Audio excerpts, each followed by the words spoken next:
কিছু, কিছু না পারা গ্রুপ আছে যারা মুখেই কিন্তু অনেক বেশি পারদর্শী, আসলে কাজে না। তো তারা কিনে খাবে, না কিনতে না পারলে খাবেই না। কিন্তু অল্প টাকায় যে বাসায় করে খাবে, আমার ভিডিওটা দেখে কেউ শিখতেও চায় না, শিখে করে খেতেও চায় না বা করে খাওয়াতেও চায় না। তো আমি কিন্তু যা পারি তাও করি, যা পারি না আমি তাও করি। চেষ্টা করি। একবার না পারলে বারবার করার পরে একবার অবশ্যই হবে। তো আলহামদুলিল্লাহ চেষ্টা করা লাগেনি। ১ম বারই যে এই পর্যন্ত যতগুলা আইটেম মানে আমার শিখা ছাড়াই করেছি সবকিছুই কিন্তু একবারেই হইছে। এটা কিন্তু পিজ্জা বানানো ১ম বার না, অনেকবারই বানানো হইছে। তো আজকে বানাচ্ছি বাসার জন্য না। এটা হচ্ছে ছেলের স্কুলের ফ্রেন্ডের জন্য।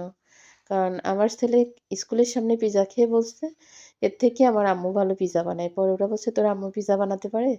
তা বলছে, "হ্যাঁ পারে। তাহলে আমরা তোর আম্মুর হাতের পিজ্জা খাবো।"